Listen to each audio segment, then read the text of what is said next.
and welcome to a new episode of Clever Together. It's Corinne Wilhelm here, and today I'm going to be giving you a solo show because I'm going to be talking to you all about the handover before you go on holiday. Before you go away, it's a good idea to think a little bit more thoroughly about your handover. If you don't do a good handover, it doesn't reflect well on you. If you are thinking, well, I don't want somebody else to do a better job than me, well, frankly, that's pretty serious.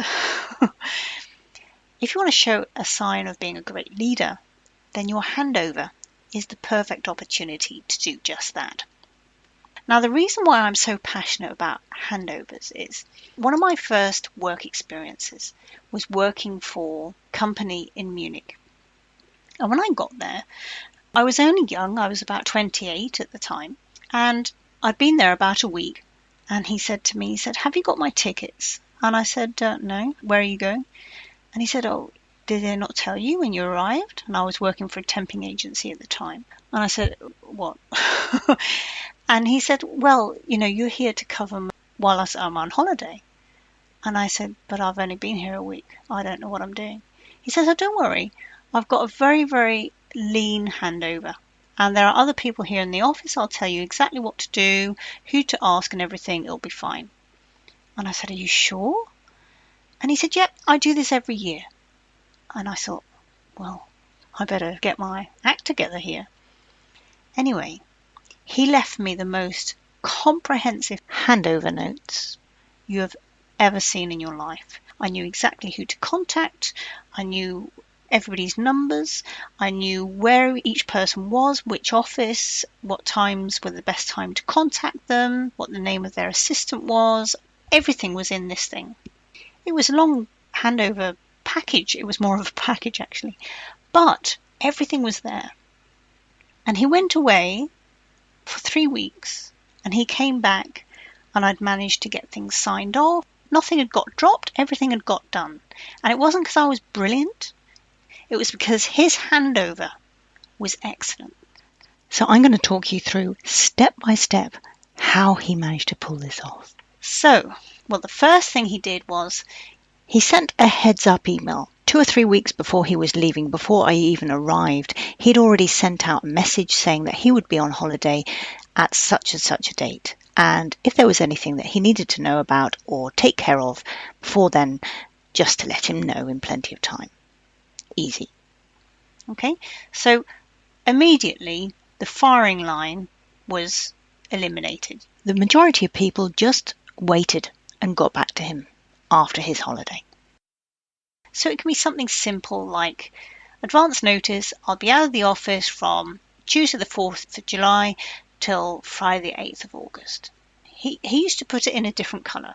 So the day after he told me about this, I saw an email going out when I sent him an email. It was an out-of-office notifier, but it was like a preliminary one. So it said in bright red at the bottom of his text, advance notice, I'll be out of the office from Tuesday the 4th of July until Friday the 18th of August, or whatever it was. It did help a lot of people get ready. Now, of course, this did mean that Joe was inundated with people trying to get things through before he went on holiday. But it meant that anyone that didn't contact him during that time wasn't really that bothered, that it was a low priority. So the next thing he did was he got me in his office, and I sat at his visitors table, and I listened in on all of the conversations coming in this quickly, I need to get this done chaos that was going on. The great thing is I got to know what the problems were firsthand, but also he even introduced me to these people. So these people were rest assured, okay, Joe's not going to be there, but Corinne's going to take over, fine. So it was a trust building exercise, but it was also an information building exercise. So it was a win-win for everyone. He did the handover to myself and another colleague. A more experienced colleague was there as well. So I would be doing the work, but the other colleague was managing different projects and he could help me. So it sounds really obvious to do that, but he made these handover notes really comprehensive. So had full details. It told me about anything that needed to be done at a certain time. There was a packaging that was being processed at the time, and there were a few problems in the factory, and I had to keep an eye on that. That gentleman was my top priority. Okay. The main risks or issues that were currently on the table. So there was a problem with one of my clients. There was a sizing of the product which was causing a little bit of aggravation. We thought it was sorted, but we weren't quite sure. So I had to kind of keep an eye on that. We had a couple of stakeholders to keep happy, and there was also a sponsor for a particular brand that we had to keep in the loop on things. So I had their details, and if anything urgent came up, I had to deal with that first. I also needed to be able to find out any information or documentation, specifications, that kind of thing going out on these products, and I needed to know where to find that, how I had to attach the corporate branding, and how I had to get that signed off. Also about a job that we were advertising at the time, and I needed to be able to do a shortlisting of candidates. And I had a list of things in this handover of things that were absolute necessary for this job.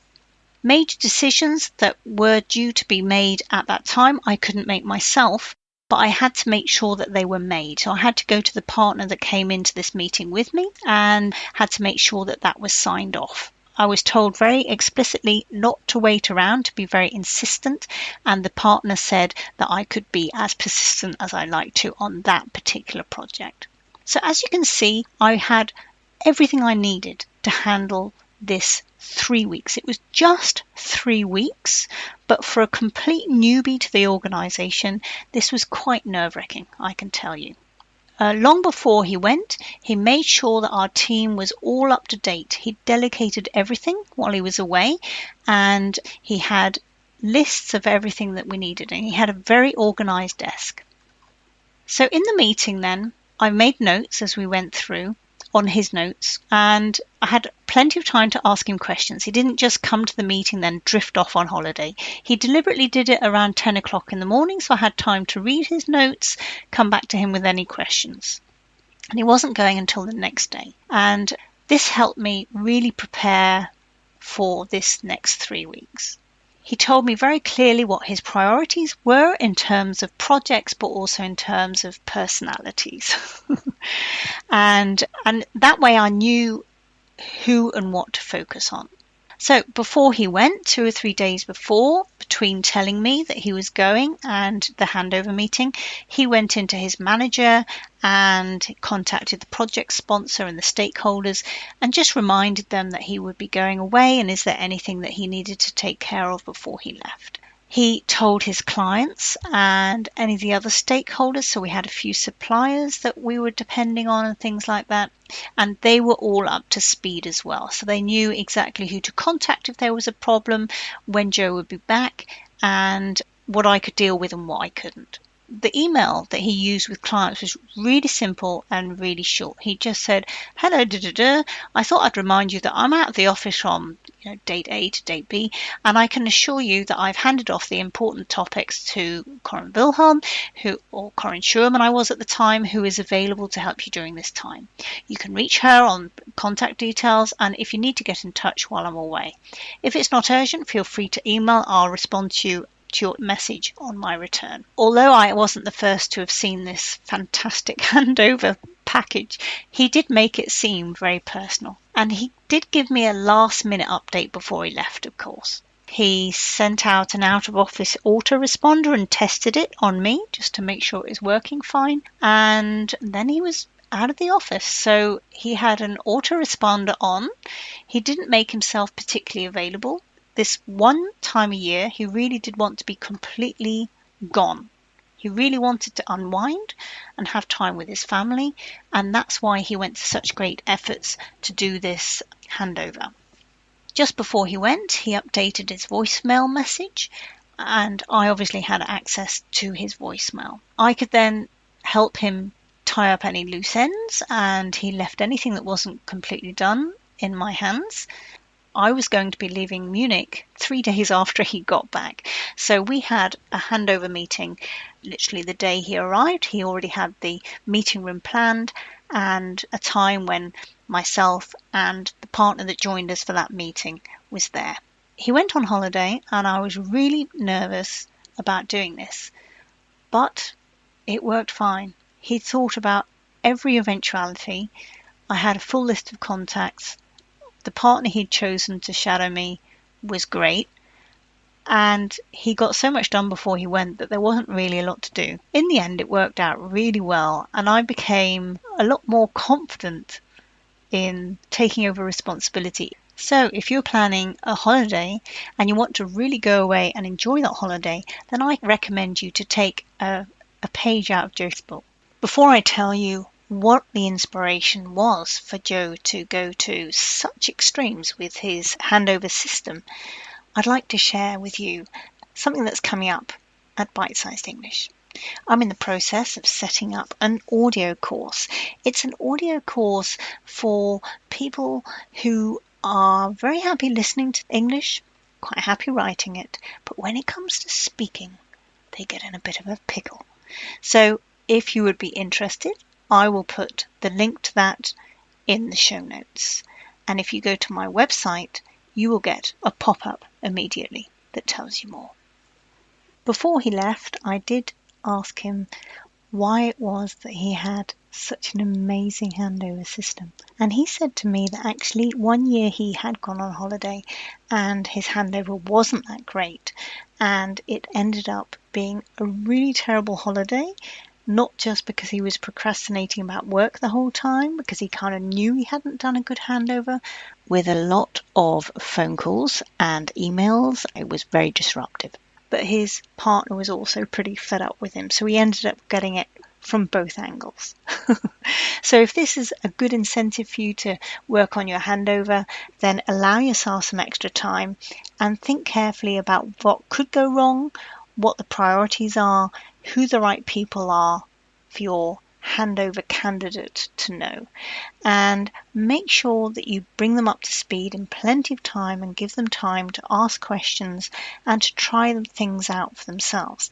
One last tip that I can give you is that Joe and I actually sat in front of my computer and we accessed everything I would need to access in each situation. And he actually had 3 situations that I had to resolve. It was like a mini test, if you like. And doing that, I was forced to put in the passwords and usernames to get access to things. Those were different times. Now you'd have to get access or authorization from the IT department, which would be even more important to get organized early. And I had to access things like calendars, the email system, and we had a CRM system. So I needed to access all of those things to complete his little tasks, and those gave me the assurance to cover for him whilst he was gone. He put his faith in me, and I really rose to the occasion. I did my absolute best for him because it had been really obvious that he was trying to do the best for me. So, like any trust situation, what you give is what you get. And that is the end of today's episode.